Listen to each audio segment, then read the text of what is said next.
recorded this so many times. I'm sick of it. I'm just getting high and I keep messing it up and I'm just gonna fucking go, okay? Let's go. I'm just gonna read it. All right, with an accent.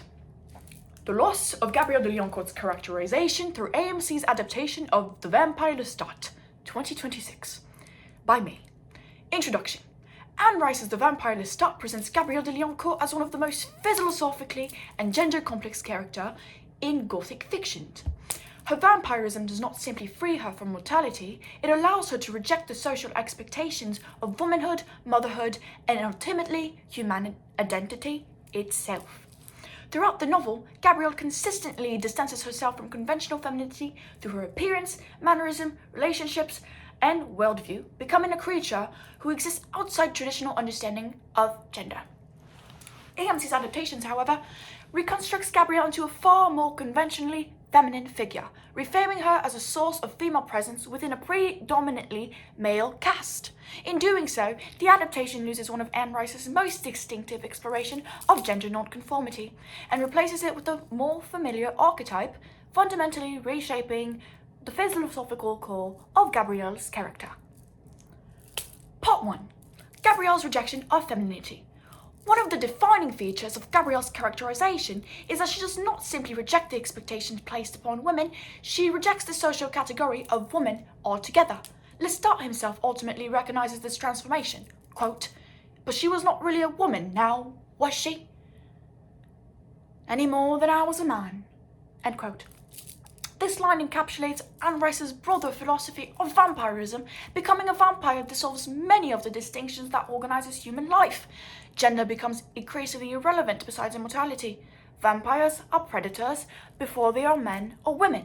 Gabrielle's rejection of femininity begins almost immediately after receiving the dark gift.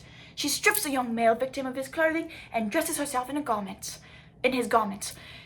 Quote, "She tore off the pink velvet girdle and skirts right there and put on the boy's clothes. She had chosen them for the fit of the clothes, and to describe it more truly, as she put on the garments, she became the boy." End quote. Rice's wording is particularly revealing. Gabrielle does not merely disguise herself as a boy for convenience, the narrations state that she becomes the boy. Clothing functions here not as a costume, but as the outward expression of an identity that had long been suppressed. I'm sorry if the voice is annoying, but it's genuinely helping me read, like, without stuttering. Because it distances me from it. I'm like, I didn't write this. I'm a character right now. Centuries later, she continues to present herself in a masculine attire. Quote, "And there was Gabrielle, the waif as just she'd been so long ago, the dusty, ragged boy in frayed khaki jungle jacket and pants, the squashed brown felt hat askew on her lovely head." End quote. The persistence of this appearance demonstrates that her masculine presentation is not a temporary experiment, but an enduring expression of self. Anne Rice also provides perhaps the clearest indication of Gabrielle's lifelong dysphoria, which I might be cancelled for using the term dysphoria, through one of the novel's most striking metaphors. Gabrielle refers to Lestat as her phallus. I wanted to butt in and say that phallus, if you look up the meaning, it is the male genitalia.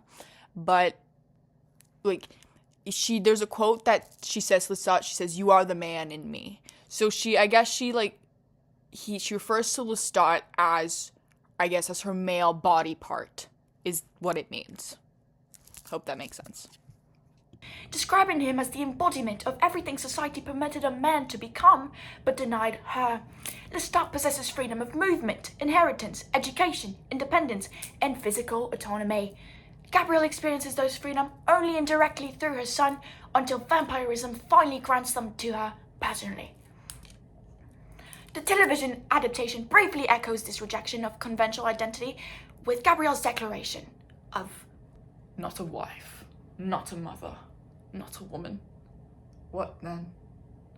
I'm fever that comes in the night and kills by the morning."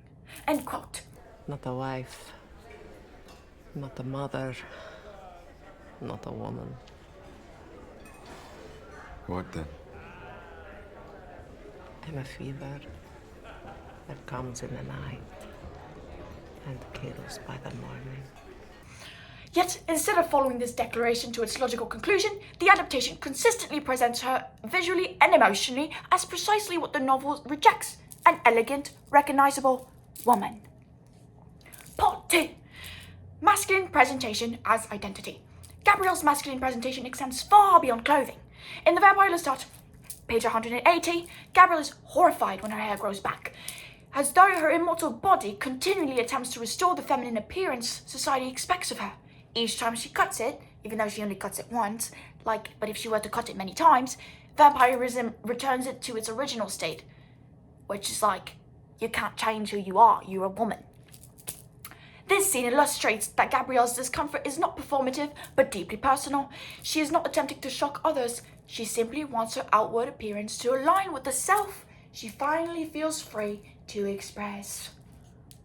This is killing me. I'm sorry about the voice. Probably so bad.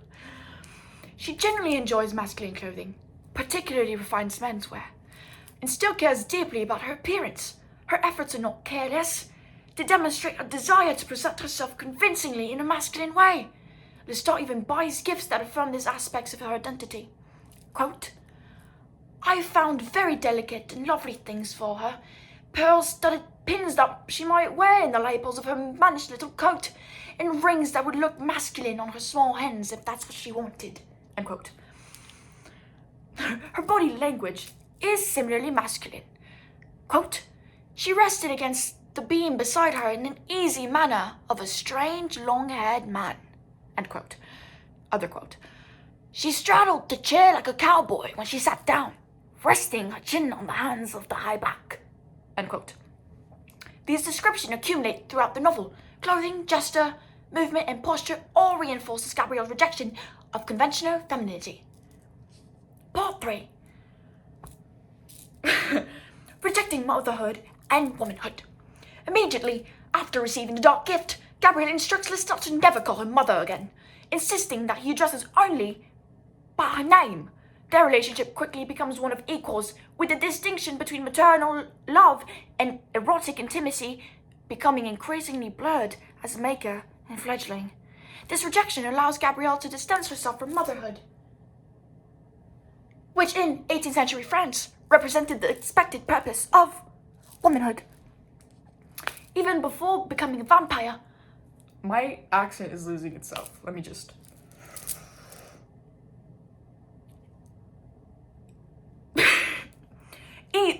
Even before becoming a vampire, Gabrielle consistently resisted maternal expectations. Throughout Lestat's childhood, she remained emotionally distant, displaying affection only during moments of extreme suffering. Quote, "I hated the fact that only extreme pain in me could ever wring from her the slightest warmth or interest." Quote,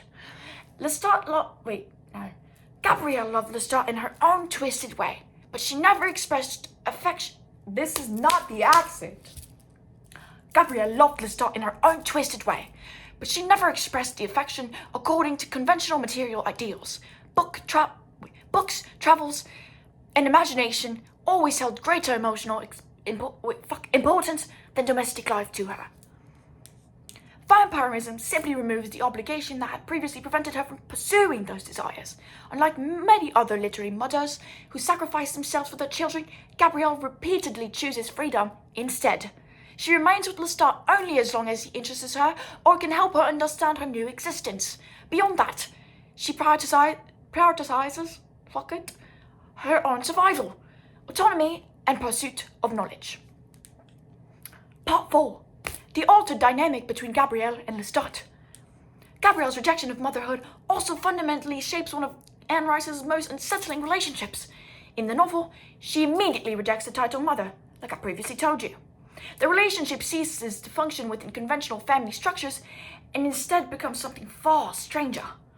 Two vampires bound as maker and fledgling, companions rather than parent and child. Anne Rice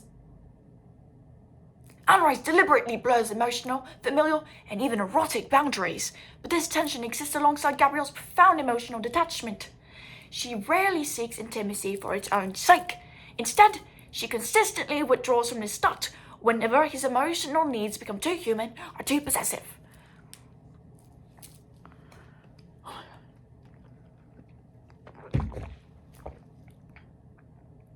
What am I doing?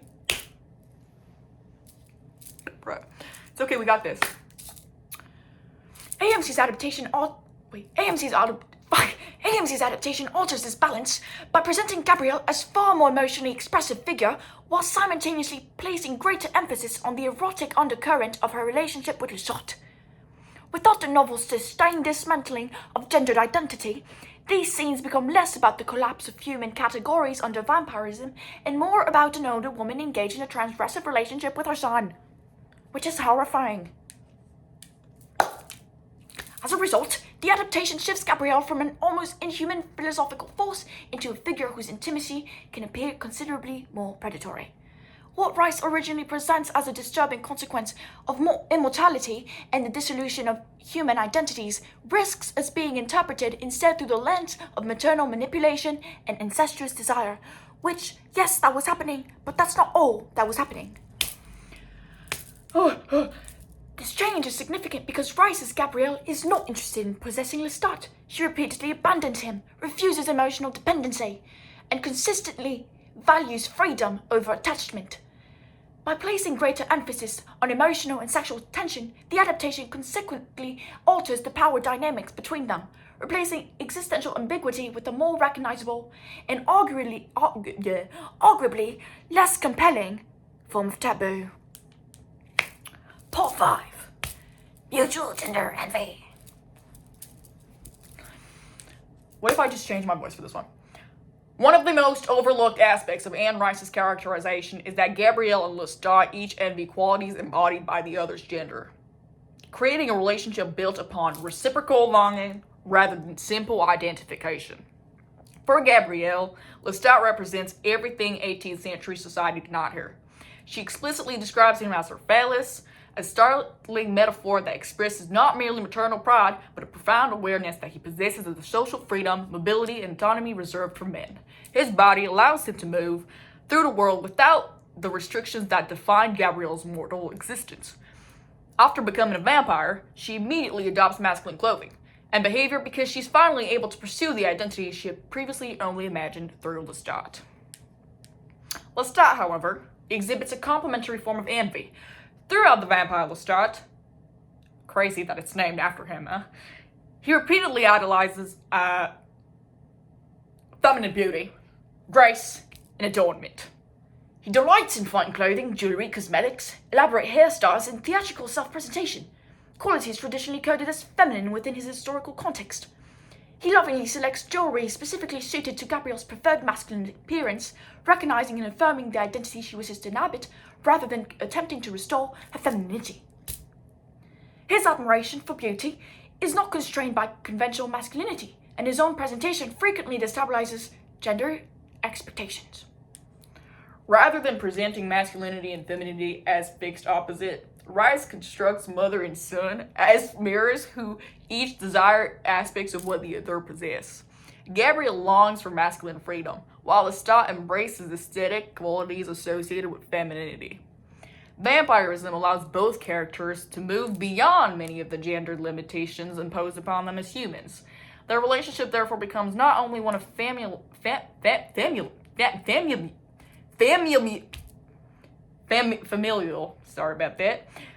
and vampiric transformation, but also one of mutual recognition between two people whose identities have never comfortably fit within the expectations of the 18th century gender roles.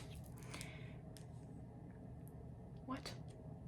By reconstructing Gabrielle as a conventionally feminine woman, AMC's adaptation removes the symmetry, it removes the mirror, it removes it, and it sucks because it's a good part of the book.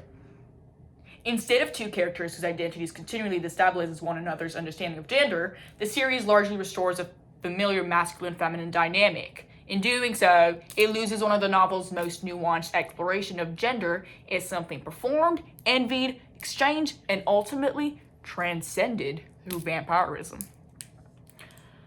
Oh shit, I'm locked the fuck in. We're already part 6, yo. Yeah. Part fucking 6, dude. Gabrielle's philosophy. While, I'm gonna try reading my normal voice, it's not gonna work. While Lestat craves humanity, fame, love, and artistic expression, Gabrielle sees humanity as little more than prey. She feels no moral guilt over feeding it. It's not fun. It's not fun. I'm not gonna read it like this now. Lestat develops the philosophy of the savage garden, recognizing nature's cruelty while still searching for the beauty within it. Gabrielle, by contrast, embraces that cruelty completely. She becomes a nocturnal predator, a monster and a spirit that merely wears the body of a woman. She seems almost born to be a vampire, perhaps even more than Lestat himself. She accepts immortality naturally, as though she'd been waiting for it all her life.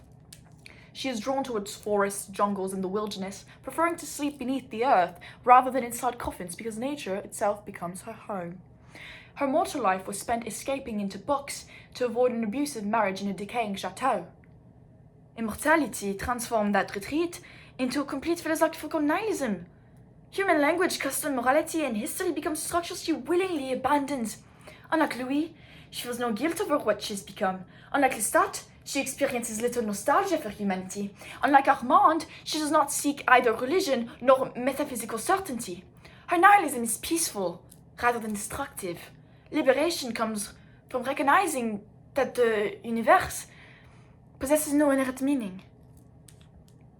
She summarizes this freedom perfectly with this quote, "By day, I sleep in the sand. By night, I am on the wing as if I could truly fly. I need no name. I leave no footprints. I will be a goddess to those I slay." End quote. Part 7. After 6, there's 7.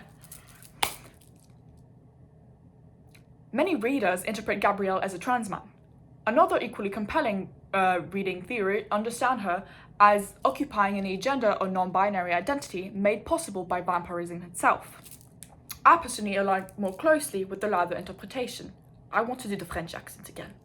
Gabrielle seems less interested in adopting another gender than in abandoning gender as a meaningful category altogether, choosing only what best serves her existence as an immortal predator. It is entirely logical that she would favor practical clothing suitable for travel and hunting rather than elaborate dresses. She discards everything that had previously been imposed upon her because for the first time, she possesses complete autonomy. Gabrielle de Lioncourt is certainly not a woman. Yet, I would definitely not call her a man either. Her freedom, detachment, and indifference bear little resemblance to traditional masculinity concerned with dominance or recognition. She simply knows what she is and feels no need to justify it. I need a break before this one, it's a big one. Although the vampire Lestat predates much contemporary scholarship on gender identity, Gabrielle's characterization resonates remarkably well with several influential theories of gender and embodiment. Reading Gabrielle through these frameworks does not require claiming that Anne Rice consciously anticipated modern transgender discourse. Rather, it demonstrates that Rice created a character whose relationship with gender remains strikingly compatible with ideas that would later become central to queer theory. Perhaps the most immediately relevant framework is Judith Butler's concept of gender performity. In Gender Trouble, 1990, Butler argues that gender is not an innate or fixed essence, but something continually produced through repeated acts, gesture, clothing, language, and social expectations. Gender appears natural because society continually performs and reinforces it. As demonstrated throughout the novel, Gabrielle systematically abandons nearly every social performances associated with womanhood. She rejects its prescribed role, adopting a masculine presentation, relinquishes the title mother, and gradually withdraws herself from the institutions of family, aristocracy, domestic life, and even civilization herself, all things that once defined her identity. Rice therefore presents gender not as something biologically inevitable, but as one of the many human roles that can be discarded once vampirism removes the necessity of performing them. Importantly, Gabrielle never replaces one rigid performance with another. She embraces masculine clothing and behavior, but she rarely expresses any desire to participate in masculinity as a social institution. She does not seek authority over other men, nor does she attempt to become a patriarchal figure herself. Instead, she abandons gender almost instantly, retaining only those aspects of masculine presentation that best support her freedom and autonomy. Butler's work helps explain why Gabrielle feels So resistant to categorization, she exposes the instability of the categories themselves. The French one is a hard one, honestly. Jacques Albustom's concept of female masculinity provides another eliminating framework. In Female Masculinity, 1998, Albustom argues that masculinity should not be understood as something naturally belonging to male bodies. Instead, masculinity can be expressed by people assigned female birth in ways that reveal the limitations of conventional gender binaries. Gabrielle closely resembles this model. Her masculinity is neither comedic nor theatrical, nor is it presented as a disguise. It is simply the manner in which she feels the most comfortable existing after becoming a vampire. Lestat recognizes and affirms this presentation by selecting jewelry specifically intended to complement her preferred her preferred clothing rather than attempting to restore her femininity. The novel therefore treats Gabrielle's masculinity as authentic rather than symbolic or rebellion. At the same time, Gabrielle also exceeds Albert Stein's framework because she ultimately abandons many of the social structures through which masculinity acquires meaning. She is not interested in becoming a man within human society. She is interested in ceasing to participate in human society altogether. Leave her alone. This movement beyond humanity connects Gabrielle particularly well with Susan Stryker's writing on transgender monstrosity. In My Words to Victor Frankenstein Above the Villas of Chamonix, 1994, Stryker reclaims Frankenstein's monster as a metaphor for transgender embodiment, arguing that those whose identities challenge accepted categories are frequently perceived as monstrous. Rather than rejecting that association, Stryker embraces monstrosity as a source of liberation from restrictive social norms. Although Gabrielle is not explicitly transgendered in the contemporary sense, Rice similarly uses monstrosity to dismember normative identity. Her vampirism does not merely permit gender nonconformity, it renders the question increasingly irrelevant. Once transformed, she no longer experiences herself primarily as a woman, or even as a human being, but as a nocturnal predator whose relationship to humanity resembles that of a wild animal observing another species. This perspective also helps explain why modern readers frequently disagree over whether Gabrielle should be understood as a trans man, masculine woman, a non-binary person, or an agender figure. The text deliberately resists any single category because Gabrielle herself has ceased to care about categories and labels. Her identity is not organized around finding a new social label, but around escaping the need for one altogether. Seen through these theoretical perspective, Gabrielle emerges as one of the most remarkably gender-complex figures in the late 20th century Gothic fiction.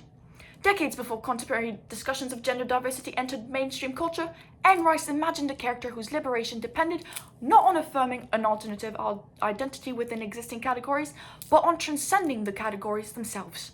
Vampirism becomes the mechanism through which gender, family, morality, and even humanity lose their compulsory authority.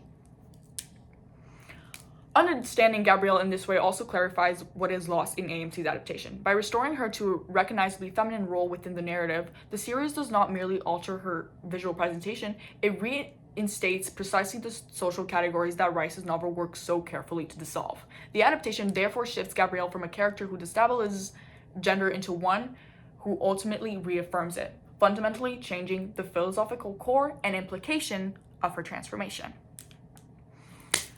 Oh, girl, we are literally almost done. We're literally almost done. Oh my god, are you shaking? I'm shaking.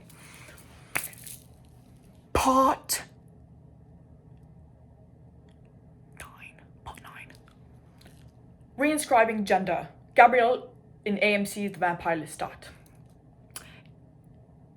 I don't know what accent I want to do.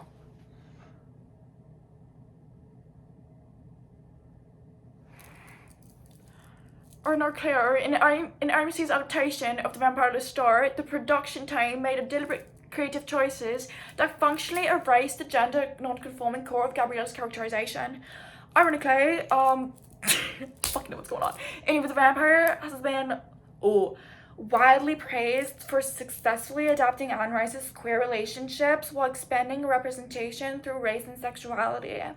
Yet this same adaptation diminishes one of Rice's most distinctive exploration of Gothic gender identity.